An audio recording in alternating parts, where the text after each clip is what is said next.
Ayo teman-teman, sekarang kita buat resolusi untuk tahun 2023 dan seterusnya. Tahun depan kita harus lebih semangat dan mengajar dengan lebih baik lagi.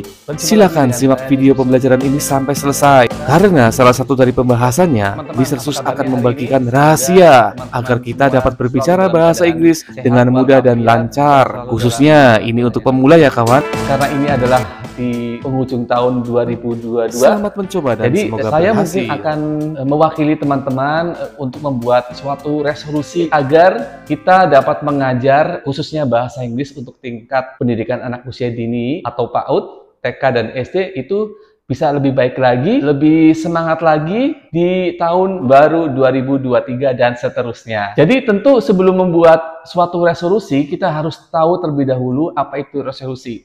Jadi resolusi di sini ialah suatu harapan ya, boleh dikatakan mungkin harapan atau goal yang kita sudah susun ya secara tertulis dengan tekad yang kuat bahwa di tahun 2023 ini akan kita praktekkan sehingga resolusi itu dapat terwujud dengan lebih baik lagi. Intinya gini aja, kita di tahun 2023 mengajar dengan lebih baik lagi, baik dalam menghandle anak atau menguasai materi, bahkan dalam hal penguasaan bahasa Inggris itu sendiri. Oke ya. Jadi di sini sebelum saya membantu membuat list ya, membuat trik-trik agar kita lebih baik lagi mengajar bahasa Inggrisnya di tahun 2023, alangkah baiknya kita terlebih dahulu mengevaluasi apa yang sudah kita ajarkan ya, mengevaluasi performa kita sebelumnya di tahun 2002 ini ya. Saya sudah membuatkan catatan yang mana ini nanti bisa menjadi poin-poin untuk saya berbicara beberapa menit ke depan. Pertama kita harus evaluasi terlebih dahulu ya. Biasanya kan kalau untuk guru ya, khususnya guru bahasa Inggris, mau guru PAUD, TK maupun SD, pasti mengalami beberapa kendala dalam mengajar bahasa Inggris. Untuk evaluasinya nih, pertama biasanya kita ketika mengajar belum begitu merasa percaya diri nih dalam mengucapkan suatu kosakata ya, atau kalimat dalam bahasa Inggris. Nah ini apa istilahnya kendala umum ya. Untuk solusinya nanti saya akan bagi triknya ya di sesi resolusi untuk tahun 2023. Nah, kemudian di kendala kedua ya, secara umum kadang-kadang ketika kita mengajar terkadang kita lebih banyak berbicara bahasa Indonesia seperti itu ya. Bahkan mungkin 85% ke atas kita sering menggunakan kalimat instruksi, kalimat perintah dalam bahasa Indonesia. Nah, padahal itu kita bisa mengatakannya dalam bahasa Inggris. Itu juga bisa menjadi evaluasi ya, agar nanti di tahun 2023 jangan diulangi lagi ya teman-teman ya. Jadi contohnya misalkan kita sering mengatakan begini, teman-teman, tolong duduk yang rapi. Nah, itu sebenarnya kan kita bisa mengatakannya dalam bahasa Inggris ya. Misalkan, okay, children, please sit down nicely. Nah, seperti itu kan. Hal yang dievaluasi ialah ini teman-teman. Jadi ketika mengajar, jadi kita kurang menguasai materi dan kelas ya. Misalkan kita mengajar, kadang mungkin banyak kegiatan atau kita mempunyai rasa mager ya, malas gerak. Jadi kita tidak mempelajari materi ya, materi pembelajarannya atau multimedianya, sehingga ketika ngajar ya asal ngebut aja ya. Asal ngebut ya, contohnya kita ketika mengajar bahasa Inggris, program Make It English itu, kita tidak pernah membuka terlebih dahulu PPH-nya atau lesson plan-nya, bahkan multimedia, pokoknya on the spot aja. Itu juga kurang bagus ya. Karena program sebagus apapun, kalau gurunya dalam penyampaiannya kurang bagus, ya nanti hasilnya juga kurang bagus. Seperti itu ya, teman-teman ya. Kemudian dalam hal penguasaan kelas, ya itu juga teman-teman perlu evaluasi lagi ya. Mungkin ketika mengajar, teman-teman harus cari triknya nih. Ini banyak sekali searching di Google bagaimana cara menguasai kelas agar berjalan dengan lebih kondusif, mudah diatur. Ya, itu teman-teman juga perlu dievaluasi ya untuk hal itu ya. Nah, kemudian hal lain yang perlu dievaluasi ialah untuk pencapaian hasil pembelajaran anak itu kurang maksimal. Kita melihatnya dari hasil akhir ya, mungkin di akhir semester kan biasanya kalau kita mengajar sesuai materi, sesuai lesson plan, pastikan hasilnya akan terlihat ya. Nah, kalau ini tidak terlihat sehingga ini pencapaiannya tidak maksimal seperti itu aja ya. Jadi nanti teman-teman bisa dijadikan poin untuk dievaluasi seperti itu. Poin lainnya yang perlu dievaluasi ialah ketika teman-teman mengajar ya dan sudah satu semester ya, sudah selesai ya, tapi materinya belum selesai. Nah, itu juga bisa menjadi poin ya untuk dievaluasi ya teman-teman ya. Mungkin di sekolah teman-teman, di sekolah ibu guru semua banyak kegiatan. Ya, itu wajar ya mungkin sehingga pembelajaran bahasa Inggrisnya skip ya. Nah, teman-teman harus punya trik nih supaya nanti yang tertinggal itu bisa diajarkan lebih efektif lagi ya, lebih simpel lagi seperti itu ya. Sebenarnya masih banyak sekali ya yang perlu dievaluasi. Nah, sebenarnya teman-teman yang tahu sendiri ya. Jadi teman-teman dibuat list dulu apa yang menjadi kekurangan teman-teman dalam mengajar.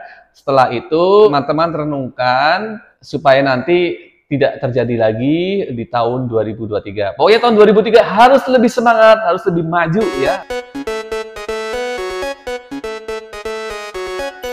Sekarang kita akan buat resolusinya nih. Oke, semangat. Oke. Untuk membuat resolusi itu sangat banyak sekali ya. Khususnya kita sebagai guru bahasa Inggris PAUD, TK, dan SD, kita kerucutkan dulu nih resolusi yang akan kita buat menjadi beberapa poin saja ya. Saatnya kita ke resolusi. Oke, sebenarnya kalau untuk berbicara resolusi untuk seorang guru bahasa Inggris itu sebenarnya banyak sekali ya. Jadi cuman di sini saya akan kerucutkan menjadi 2 poin saja. Pertama nih, keterampilan guru dalam berbahasa Inggris. Nah, ini juga perlu dibuat resolusinya nih ya, supaya nanti keterampilan dalam berbicara ataupun mendengarkan kalimat atau percakapan bahasa Inggris itu lebih baik lagi ya, lebih natural lagi lah pokoknya ya. Tuh, jadi keterampilan guru dalam berbahasa Inggris. Nah, terus yang kedua ialah keterampilan guru dalam menyampaikan pembelajaran. Itu juga perlu dibuatkan resolusinya nih teman-teman ya. Oke, kita langsung saja to the point ke yang bagian A ya, yaitu keterampilan guru dalam berbahasa Inggris. Kadang kita sebagai guru yang mengajar materi bahasa Inggris itu banyak sekali kendalanya ya, khususnya dalam keterampilan berbahasa Inggris. Kendala-kendala itu kita tulis nih trik-triknya ya, solusi-solusinya, supaya nanti di tahun 2023 dijadikan acuan, supaya dapat diwujudkan dengan lebih baik ya, dengan nyata, tentunya dengan tekad yang baik juga ya teman-teman ya. Pertama, gimana sih caranya agar kita terbiasa berbicara bahasa Inggris dengan baik, dengan lancar, dan tidak merasa minder, lebih percaya diri lagi. Untuk bahasa Inggris itu sendiri banyak beberapa keterampilan bahasa yang harus dikuasai ya untuk diri kita sendiri sebagai guru bahasa Inggris. Pertama, ada keterampilan dalam mendengarkan atau listening, keterampilan dalam berbicara atau speaking, kemudian ada keterampilan dalam menulis kalimat atau kosakata dalam bahasa Inggris, atau keterampilan dalam hal grammar. Tapi kali ini saya akan kerucutkan lagi lebih ke poin keterampilan mendengar dan keterampilan berbicara, atau sesi listening dan sesi speaking. Itu yang akan saya sampaikan di sini. Ini untuk sesi speaking dulu ya teman-teman. Jadi keterampilan dalam berbicara. Ini trik-triknya nih supaya nanti keterampilan berbicara kita terlatih atau lebih baik lagi. Langkah pertama ialah coba teman-teman mulai berpikir dalam bahasa Inggris. Loh, maksudnya gimana sih berpikir dalam bahasa Inggris? Nah, maksudnya berpikir dalam bahasa Inggris itu teman-teman mulai deh biasakan. Misalkan ketika melihat suatu benda, kita pikirkan bahasa Inggrisnya apa. Contohnya yang pertama, kita mulai memikirkan saja, tidak perlu menyebutkan, memikirkan bendanya dalam bahasa Inggris. Nah, misalkan di sini saya melihat meja. Nah, meja ini bahasa Inggrisnya apa? Tentunya dengan pelafalannya juga ya dalam benak kita ya. Misalkan kita pertama kali nggak mengerti nih bahasa Inggrisnya meja, pertama kita boleh searching di kamus. Kita kan bukan orang bule ya, jadi kita sebagai orang Indonesia tentu saja tidak langsung tahu bahasa Inggrisnya ketika melihat suatu benda untuk pertama kalinya. Nah, tentu kita bisa membuatnya dalam bahasa Indonesia terlebih dahulu. Dengan cara apa? Membuka artinya dalam bahasa Inggris di kamus ya. Sekarang banyak sekali nih kamus-kamus di HP ya, bisa download ya. Kalau saya sendiri ya, biasanya suka sekali menggunakan kamus yang ini nih, U Dictionary. Jadi di sini bagus banget ini. Misalkan ada cara pelafalan American, ada British, UK, atau United States. Nah, jadi teman-teman mulai dari kelas teman-teman terlebih dahulu. Misalkan teman-teman menemui benda pensil. Nah, tulis-tulis itu artinya pensil. Nah, melihat lemari ya, melihat lemari, tulis lemari. Kan itu setiap hari kita akan jumpai kan benda-benda tersebut ya. Nah, kemudian setelah teman-teman list dalam bahasa Indonesia, kemudian nanti boleh diartikan dalam bahasa Inggris. Teman-teman harus menulis ya. Itu langkah awal dari berpikir dalam bahasa Inggris atau think in English seperti itu ya. Bisa kita praktekkan. Misalkan kita masuk ke kelas itu lagi, kita melihat pensil. Oke, dalam pikiran aja ya. Misalkan kita melihat papan tulis. A blackboard. Nah, gitu ya. Misalkan kita melihat buku. A book. A book. Nah, itu. Jadi berpikir aja. Seterusnya, kita biasakan. Misalkan kalau benda-benda di sekitar ruang kelas teman-teman sudah kuasai, kita beralih ke lingkungan yang lebih luas. Misalkan lingkungan sekolah ya, di luar kelas ada kosakata apa lagi ya. Jadi nanti teman-teman bisa tulis dan ditranslate dalam bahasa Inggris. Seperti itu ya. Terus yang kedua ya, langkah kedua dari Think in English ialah teman-teman mencoba membuat kalimat dari kata itu. Misalkan begini ya, kelas bahasa Inggrisnya apa? Kelas ya. Kita mulai mencoba berbicara dalam bahasa Inggris, tapi dipikirkan saja. Nah, tapi kan kita nggak tahu bahasa Inggrisnya. Nah, yang tadi kembali lagi ke langkah awal, kita tulis. Kalau tadi kan kita menulis kosakatanya saja. Terus yang kedua, ini kita menulis kalimatnya. Nah, ditulis nih, kan misalkan saya ingin pergi ke kelas. Saya ingin pergi ke kelasku. Nah, ditulis, kemudian cari di Google Translate ya. Atau kalau boleh saya rekomendasikan, kalau untuk mentranslate atau menerjemahkan suatu kalimat bahasa Indonesia ke dalam bahasa Inggris, teman-teman boleh menggunakan ini nih, fitur ini nih, DeepL.com. Ini biasanya kalau DeepL.com itu pemilihan kosakatanya lebih tepat ya. Misalkan saya ingin pergi ke kelas saya. Nih, kembali lagi ke tadi, jadi teman-teman, sahabat guru PAUD TK semua, list dulu kalimat-kalimat dalam bahasa Inggris, tentunya menggunakan kosakata yang teman-teman hafal bahasa Inggrisnya. Misalkan tadi ada pensil, bahasa Inggrisnya kan pencil kan. Nah, misalkan saya mau mengambil pensil. I want to take a pencil. Nah, pikirkan saja, tidak perlu berbicara. I want to take a pencil. Ya, report book. Ya, misalkan bahasa Inggrisnya apa? I want to write some comments on the report book. I want to write some comments on the report book. Misalkan kita melihat kertas. Nah, kertas kan teman-teman sudah tahu kan bahasa Inggrisnya. Oke, susun dalam kalimat. Kemudian pikirkan saja, pikirkan saja. These are my papers. These are my papers. Think in English itu sebenarnya fungsinya agar kita terbiasa berpikir dalam bahasa Inggris sehingga nanti pas praktek kita sudah otomatis ya, sudah mempunyai refleks yang bagus untuk berbicara dalam bahasa Inggris karena sebelumnya kita sudah memikirkannya seperti itu ya. Itu salah satu fungsinya. Setelah kita berhasil atau membiasakan diri berpikir dalam bahasa Inggris, nah kita mulai speak loud ya, speak loudly. Kita mulai belajar berbicara. Nah, pertama mulai dari diri kita sendiri, berbicara dalam bahasa Inggris ya. Untuk diri kita sendiri aja, misalkan today I want to go to the class. Nah, sambil jalan gitu. Ngomong sendiri aja, mulai dari situ untuk diri kita sendiri. Misalkan yang lain, I want to go to cook my favorite food. I'm going to teach my children in K2. Jadi mulai berbicara sendiri dalam bahasa Inggris. Nah, kalau kita sudah merasa percaya diri ya, kita berbicara dalam bahasa Inggris, kita boleh berbicara sama teman ya. Mungkin di lingkungan sekolah terlebih dahulu ya. Ya dimulai dari seputar salam. Misalkan kalau ketemu sesama ibu guru atau pak guru di kelas ya, atau di lingkungan sekolah, kita mulai salam dalam bahasa Inggris. Misalkan, hello my friend, good morning, how are you today? Nah, seperti itu aja ya, supaya terbiasa. Tapi kan saya nggak mengerti mau ngomong apa, Mister. Nah, makanya teman-teman catat dulu, biasanya kalau kalian bertemu dengan temannya, biasanya apa yang ditanyakan ya, ditulis saja, ditulis kemudian nanti dipraktekkan. Tapi kan teman saya nggak bisa jawab. Nah, nanti boleh sekalian teman-teman menulis jawabannya. Jadi nanti ketika teman bertanya sama si A misalkan ya, hello my friends, what do you teach? Nah, dia bingung kan? Nah, kita punya kasih jawabannya. Oke, repeat. Jawabannya begini, Kak, misalkan, I want to teach English, I want to teach math. Dikasih tahu temennya, kalau temennya nggak mau ya kita pindah ke teman lain yang mau belajar bahasa Inggris ya.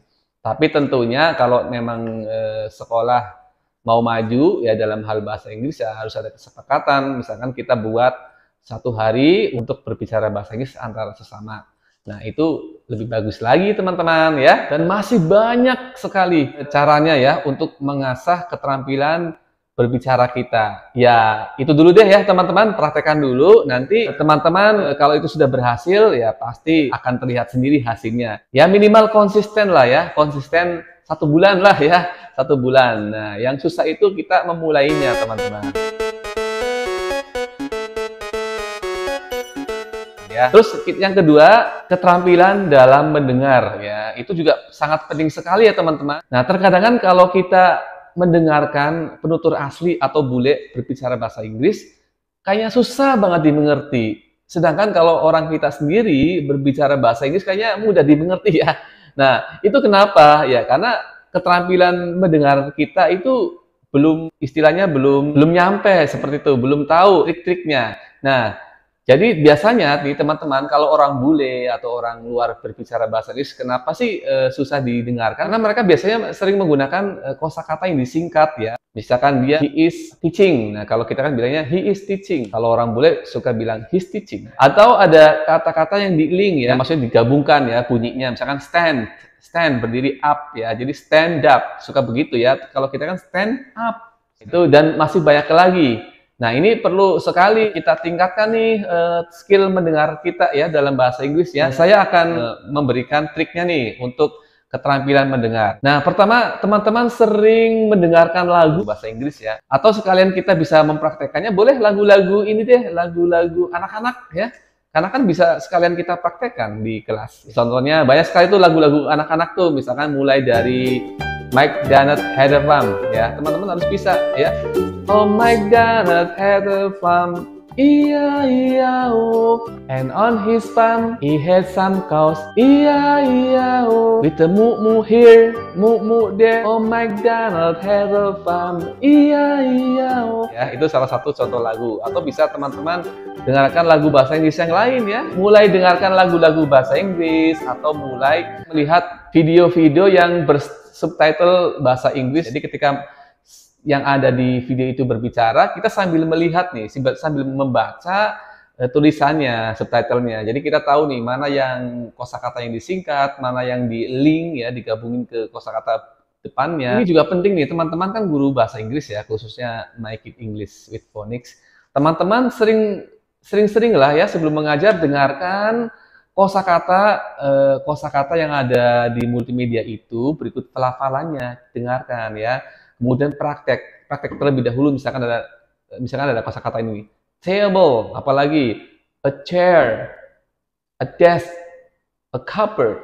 Nah, teman-teman sambil ucapkan supaya ketika teman-teman mengajar, pelafalan teman-teman sama dengan pelafalan yang ada di multimedia seperti itu. Nah, itu dulu deh ya beberapa langkah yang harus diwujudkan teman-teman di tahun 2023. Dan teman-teman harus mempunyai tekad yang kuat agar resolusi itu bisa diwujudkan dengan baik ya dan berhasil. Tentunya tidak ada sesuatu yang tanpa melalui perjuangan. Teman-teman harus berjuang. Pasti teman-teman bisa. Untuk yang keterampilan menulis, keterampilan grammar itu langkah berikutnya aja ya. Yang utamanya listening sama speaking terlebih dahulu ya. Nah, kedepannya kalau duanya sudah mantap, teman-teman boleh ke keterampilan berikutnya, misalnya writing ya. Salah satu triknya ialah teman-teman sering menulis dalam bahasa Inggris ya, secara simple ya, ditulis di buku kecil ya, misalkan yang berhubungan dengan apa yang kita ucapkan sehari-hari, atau cerita pendek juga boleh. Misalkan hari ini saya mengajar dengan sangat menyenangkan, anak-anak bisa mengikuti saya dengan sangat baik. Nah, boleh terlalu ditulis dalam bahasa Inggris ya. Lebih ke mengarang sih ya teman-teman ya. Oke teman-teman, itu tadi ya resolusi dalam hal keterampilan berbahasa Inggris. Nah, kemudian kita buat resolusi juga dalam keterampilan mengajar. Nah, kira-kira apa nih yang perlu kita tingkatkan dalam hal pengajaran supaya nanti lebih menyenangkan lagi, ya, lebih powerful, dan lebih capailah hasilnya ya ke anak-anak seperti itu istilahnya ya. Pertama, teman-teman biasakan membaca terlebih dahulu atau mempelajari terlebih dahulu materi-materi yang akan diajarkan ya. Materi itu mungkin bisa dari multimedia atau bukunya, teaching plan-nya, supaya nanti hasilnya bagus ya. Terus langkah kedua, setelah teman-teman menguasai materinya, nah teman-teman boleh menguasai kelasnya. Caranya banyak sekali, teman-teman searching aja di Google banyak ya. Jadi misalkan bisa saja contohnya sering teman-teman ketika mengajar membagi anak di dalam kelas menjadi beberapa grup kecil. Misalkan ada satu kelas ada 20 anak ya, misalkan dibagi menjadi 5 grup ya, berarti setiap grup isinya 4 anak ya, itu 5 grup ya. Nah itu jadi supaya ketika kita mengajar kita lebih mudah mengkontrol mereka ya, sehingga kelas pun akan berjalan kondusif ya. Contohnya misalkan grup 1, grup 2, grup 3, grup 4. Nah kita bisa memainkannya nih, misalkan grup 1 repeat, I'm happy. Oke, grup 2, grup 3. Nah, dengan adanya grup itu kan nanti kita bisa mengkontrol anak-anak di kelas seperti itu. Nah, selanjutnya teman-teman ciptakan icebreaker atau speaking yang menarik anak-anak di kelas. Banyak sekali, teman-teman searching lah icebreaker anak PAUD, TK ya. Banyak sekali. Termasuk di dalam channel Make It English Official ini juga saya sudah sering share icebreaker ya, icebreaker yang sering digunakan ketika mengajar untuk awal pembelajaran ataupun akhir pembelajarannya. Jadi teman-teman ke poin aja di playlist channel Make It English Official ya, banyak sekali ya. Di situ ada kumpulan icebreaker, kemudian ada kumpulan lagu-lagu bahasa Inggris seperti itu ya, atau trik-trik mengajar itu banyak sekali. Jadi teman-teman ke poin aja ya. Oke, terus apa lagi nih yang harus dijadikan resolusi? Contohnya untuk performa kita juga perlu kita perbaiki. Misalkan kita harus lebih energik ketika mengajar ya. Kemudian harus interaktif dan powerful atau totalitas. Terkadang kita ketika mengajar, kadang suka mager ya. Nah, misalkan kita mengajak anak-anak bernyanyi, sedangkan kita nggak mau gerak ya. Itu kadang kurang hidup suasananya ya, karena yang bergerak hanya anak saja. Jadi guru juga harus energi, kemudian interaktif. Istilahnya ada komunikasi dua arah ya, seperti itu ya. Kemudian totalitas, ketika teman-teman mengajar harus totalitas. Menguasai materinya iya, menguasai kelas iya, menguasai psikologis anak juga iya, kalau bisa ya. Itu ya teman-teman, poin-poin yang perlu dijadikan resolusi kita ya di tahun 2023 ya. Semoga dengan menonton video ini teman-teman mulai tergerak hatinya ya, mulai tergerak semangatnya, mulai terbangkitkan semangatnya agar mengajar lebih baik lagi ya. Seperti itu ya teman-teman ya. Mohon maaf bila mana ada kekurangan dalam menjelaskannya, karena kelebihan datangnya dari Tuhan Yang Maha Esa, sedangkan kekurangan datang dari diri kita sendiri. Dan semoga informasi ini bermanfaat untuk kita semua. Oke, terima kasih teman-teman. Sampai bertemu kembali di video-video menarik kami selanjutnya. Jangan lupa sekali lagi ingatkan, dukung channel ini dengan menekan tombol like, subscribe, komentar, dan dibagikan. Oh iya, satu lagi, jangan lupa nyalakan loncengnya supaya nanti teman-teman bisa mendapatkan pemberitahuan ketika ada video baru dari kami. Oke ya, terima kasih. Wassalamualaikum warahmatullahi wabarakatuh. Bye.